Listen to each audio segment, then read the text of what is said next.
Doors of initiation. Let's get straight into it. So first and foremost, what is a door? A door is a portal to a different dimension.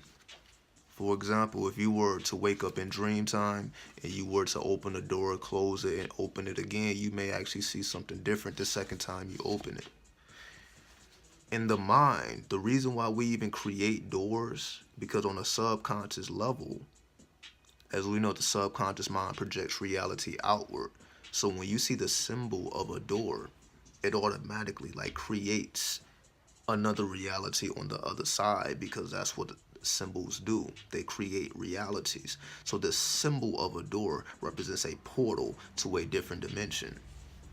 Now, if we were to go to the Hebrew word that represents door is dalet. D-A-L-E-T-H, or dalet, right? Dalet. Now, dalet is you can say the path that connects, if we wanted to go to the Kabbalah or the Tree of Life, it's the path that connects Chokmah to Binah, right? Chokmah represents wisdom, Binah represents understanding. Chokmah is the masculine, Binah is the feminine. So the door unites the masculine and the feminine, the path between the masculine and the feminine, the yin and the yang. So the door of initiation is the path to unite the masculine and the feminine. The masculinity of Chokmah, which is like an unseen force, and the femininity of Binah, which is like the universal womb. Binah is like the universal womb. Chokmah is like the unseen father, like the light, the unseen father, like what people mostly associated with God, like the unseen light, right? Or consciousness. Now, to take it a step further, we understand that the lot is one of the paths which are above the abyss. So we know that there's only a couple paths. So, just think about a pyramid. You have the top point, you have the 2 points, just like on the Tree of Life. You have Kether, Chokmah, Binah. So again, Dalet is the path that connects Chokmah and Binah. Then you have the two paths that go up, which is the magician and the fool, right? So those are the only three paths that exist above the abyss or above Doth, which represents knowledge. So those are the three paths. Well, that's one of the three paths that represents above the abyss, meaning once you have came out of the darkness, you have risen from out of the darkness, right?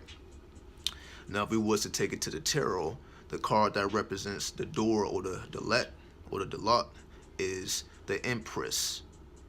If we were to study the Empress, we know that the Empress is a symbol of Venus. The Empress is also the daughter of Zeus. Zeus is obviously the supreme god in the Greek pantheon, but Zeus comes from Amun-Ra. Amun-Ra is the hidden light. So because Amun-Ra is the hidden light, the light from within, when we put it together, so okay, what does this mean? What is this light from within? That light represents consciousness or information or knowledge, right? That hiddenness or that hidden realm, that carbon or that black, obviously it's talking about an internal experience, that internal light, the light that is emanating from within. So what you're really doing is cultivating the light from within and bringing it up above the abyss. So the first path you get to when you rise above the abyss is, again, the path from Chokmah to Binah, the divine masculine and the divine feminine, because once you get to Kether, both of those energies are one thing. So that's where the divine feminine and the divine masculine comes from Chokmah and Binah. So there, of course, it's not talking about physical people. It's more so talking about the principle of masculinity and the principle of femininity, right? So we're not going to necessarily go too deep into this, but just to study the symbolisms of the door, what the door represents on a subconscious level. And because the Empress is the daughter of Zeus, and we know the daughter, like the princess of Zeus, we know that the princess represents the element of earth. The prince represents, air, the king, fire, the queen, water. So we're talking about the daughter, we're talking about the princess. The princess is the earth. So the daughter of Zeus, the earth of Zeus, or the earth of Amun-Ra, the earth, or the solidified or the solid nature, the solid matter of the hidden light. So what is hidden light? So if the hidden light or the carbonated light or the blackened light, if it was to be solidified, what will be the image of a solidified blackened light? We understand the blackness comes from within, right? You can say the blackness could be the subconscious mind. It can be a representation of melanin. It could be a representation of carbon. You can take it whichever direction you want to take it in. But because she is the daughter of Zeus, the daughter of the supreme God, that means she is the solidification of those principles of the hidden light, the blackened sun, the black sun, the daughter of the blackened sun. You can say this represents the pineal gland. But, again, you can take it whichever direction you want to take it in. But we know the Empress represents Venus. If you were to break down the word Venus, of course it breaks down to number 9, which represents Mars. So Venus breaks down to Mars, and guess what? If you were to break down Mars, it breaks down to number 6, which is a number of Venus. So because Venus is a number 6, which represents equality, to lay down the law. That's what equality represents, to lay down the law. So it's like you walking into a household, and now you have to follow the rules of that household because that law has already been laid down. But let's just say you walk into your home. So you are responsible for laying down the law. So anyone else who comes through those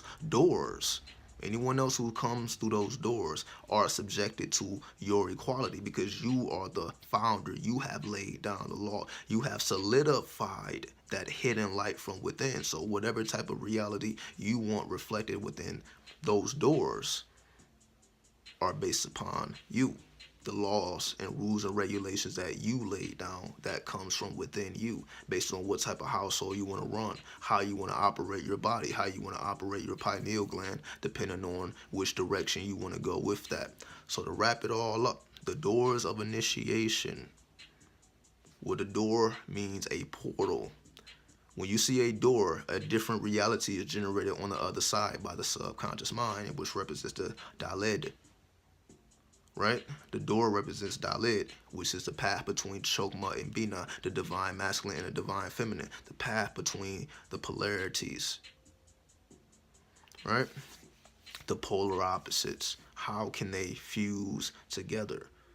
They fuse together through that door, through that Dalet or that Dalet. Right? The door is what connects what's on the other side of the doors. The door connects two different realities. From the outside to the inside. What separates your home from outside? A door. A door is what separates the reality outside versus the reality inside. It's separated by a door. So a door is a portal to a different dimension. When you go through doors, you are going into a different dimension. That's what the door symbolizes on a subconscious level. So the mind generates a reality outside of that door. So when you open your door to leave your home or to go in your home, that reality is generated by the subconscious mind by seeing the symbolism of the door, right? So we're going to keep it there. We're not going to make this too deep, Here's another plus lesson, I'm just feeling real good right now, so we're going to check out. Peace.